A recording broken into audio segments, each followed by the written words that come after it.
প্রিয় ভাই, আজ আমরা নবী সাল্লাল্লাহু আলাইহি ওয়াসাল্লামের একটি গুরুত্বপূর্ণ হাদিস নিয়ে আলোচনা করব, যেখানে তিনি জান্নাতে প্রবেশ করার এবং জাহান্নামে প্রবেশ করার মূল কারণগুলো ব্যাখ্যা করেছেন।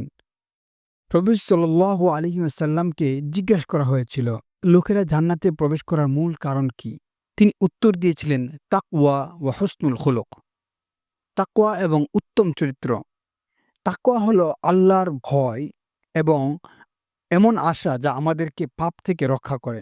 এটি আমাদের জীবনের প্রতিটি ক্ষেত্রে প্রয়োজন। শুধু মসজিদে নয়, বরং ব্যবসা, স্কুল এবং সমাজের প্রতিটি স্তরে এর প্রয়োজন। উমর ইবনুল খাত্তাব রাদিয়াল্লাহু আনহু উবাই ইবনে কাব রাদিয়াল্লাহু আনহুকে জিজ্ঞেস করেছিলেন, তাকওয়া কি? উবাই বললেন, তুমি কি কখনো এমন পথে হেঁটেছ যেখানে কাঁটা আছে? উমর রাদিয়াল্লাহু আনহু বললেন, হ্যাঁ। উবাই বললেন, তুমি কি করেছিলেন?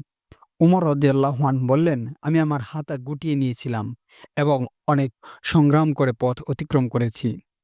উবাই রাদিয়াল্লাহু আনহু বললেন, তাকওয়া হলো জীবনের বিপজ্জনক যাত্রার মাধ্যমে নিজেকে পাপ থেকে রক্ষা করা।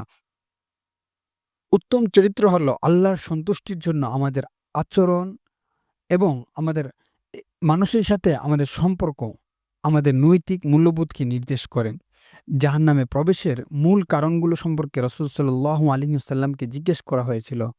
তিনি বললেন, আল ফামু ওয়াল ফারাজ, মুখ এবং গোপনীয় অঙ্গ। মুখ থেকে বের হওয়া যে জিনিসগুলো বের হয়, যেমন মিথ্যা বলা, কেলেঙ্কারি করা, গীবত করা এবং মানুষকে কষ্ট দেওয়া, এগুলো মানুষকে জাহান্নামে নিয়ে যেতে পারে। আমাদের মুখ থেকে আমরা যা কিছু বলি তা অত্যন্ত গুরুত্বপূর্ণ। কারণ এটি আমাদের চরিত্র এবং ঈমানের প্রতিফলন। মুখের ভিতরে যা কিছু প্রবেশ করে, যেমন খাবার, পানীয় এবং অন্যান্য যা কিছু আমরা আহার করি, তা স্বাস্থ্যের জন্য এবং আমাদের ঈমানের জন্য গুরুত্বপূর্ণ। আমরা যা কিছু খাই বা পান করি তা আমাদের হালাল হতে হবে এবং পবিত্র হতে হবে।